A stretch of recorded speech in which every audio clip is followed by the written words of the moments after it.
Good morning on another wonderful day. It's actually gotten warmer again in Krakow, so that's quite pleasant. It's really been quite cold for me.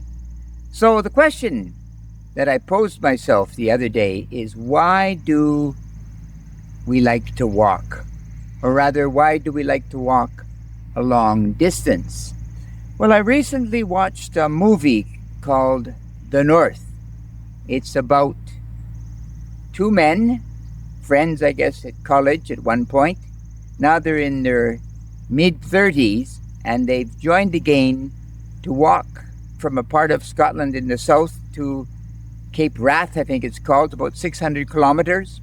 Not bad, right? And what goes on during their walk, and they experience weather, they experience a lot of rain, the cold, but mostly they do this deep journey inside themselves, and they have some conflict, and they have a conflict between each other, and eventually it resolves itself, and they embrace, and the film ends on a positive note. Maybe at the beginning it's quite tedious.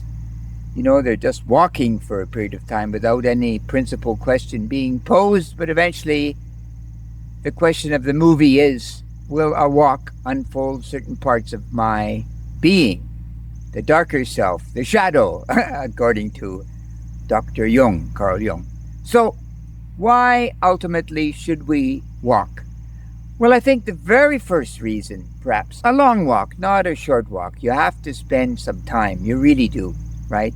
There are numerous walks. The walk David and I did last year was 900 kilometers, slightly over 40 days, 2 million steps. But to be fair, the path is well known. There is a cabin or a hostel every evening. You can have a wash. You can wash your clothes in a washing machine, but it is still arduous. It's a difficult terrain, the Camino, as it's called in northern Spain. That said, usually we walk just to be exposed to something different. Something different. Our everyday life is changed, for sure, right? Because we don't have the comforts of home. When you're walking, if you've forgotten something, your toothpaste, your toothbrush, whatever it may be, that's it, baby, so to speak. You have to do with what you have. So the first reason we walk is to get away from our everyday life. And then, even if you walk with another person, you do have an immense period of silence, solitude, if you will, right? Then you're forced to take the journey into the self. And usually, as with any dirt, if you've ever gardened, the topsoil is relatively beautiful, but then when you get down into the soil itself, it gets harder and harder, and you have to figuratively shovel more and more. And this is the journey that goes on, right? And then you will come to a point that you hit a stone with your shovel, and you whack away at the stone, and it doesn't seem to want to open. And this could be a myriad of things in your own life. Perhaps you're afraid to speak publicly. Perhaps you're afraid to form honest relationships. Perhaps you're afraid to form honest relationships with yourself, right? And you realize that you must if you're going to go further. And then I think after you've broken free, perhaps you've dug out the stone, then you realize that the soil once again around the stone is relatively soft. So you have to dig through that soft soil once again to get deeper. And it just goes on. The journey to the self, once you begin to dig, is truly endless. And in a way, I think all of us, and this certainly includes me, I admire the monk who has spent perhaps a lifetime to get closer to the energies of God, as the Orthodox say. The Orthodox believe, of course, that you cannot know the essence of God, but you can certainly experience His energies. So His force, if you will, can be accessed. You can have a dialogue with the energies of God. And there are many, many analogies that are drawn when it comes to God, this concept of God itself. So obviously this is why we walk as well. We walk to be able to expose what we see as our understanding of God, Gaia, and the universe, right?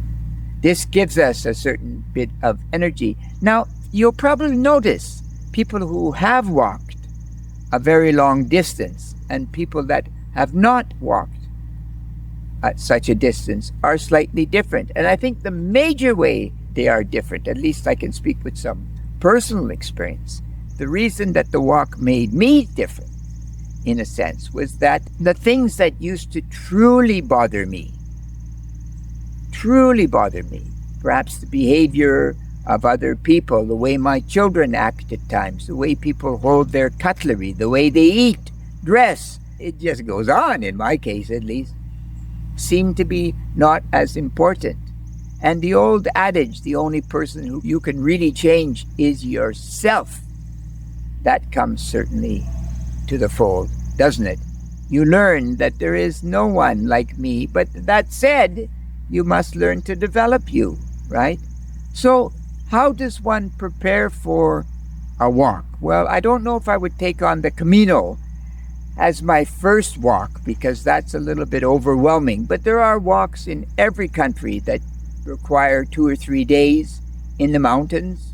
And that's a good start as such, because you won't have the comforts of home and you'll get a small taste of what actually occurs on a longer walk. And a walk like the Camino, for instance, maybe only 15, 20, 30% actually finish the whole route. And curiously, the church, the Catholic Church, if you will, has responded to people who only walk the last 100 kilometers.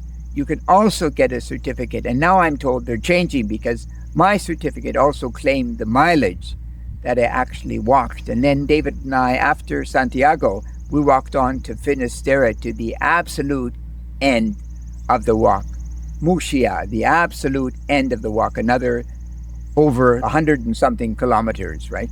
Totaling up to the 900 I alluded to earlier. So why do we walk?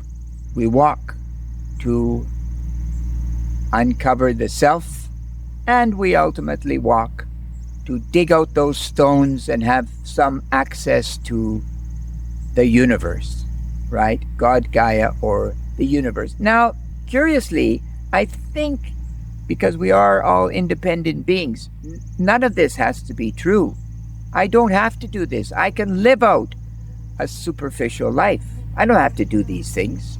Because to many people, I think they would pose the question, why, for the love of God, are you spending 2 or 3 months walking, right?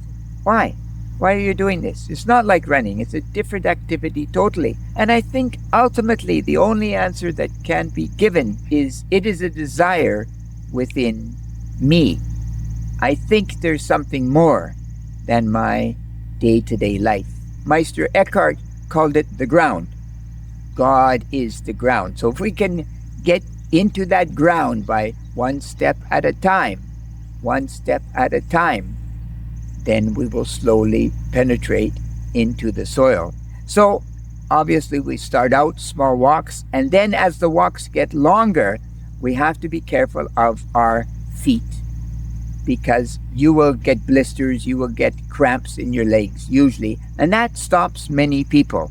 At one point, I think I was getting up 2 hours earlier before David awoke to tape 8 of my 10 toes. It was not so much painful, but odd after a while. And then in the end, I'm a stubborn old guy, and I just pushed on through the pain in reality. So I think that's an element too. You have to be determined, I'm going to finish whatever this is. And then you've got to open your mind to the words that are being spoken to you from something more than you, right?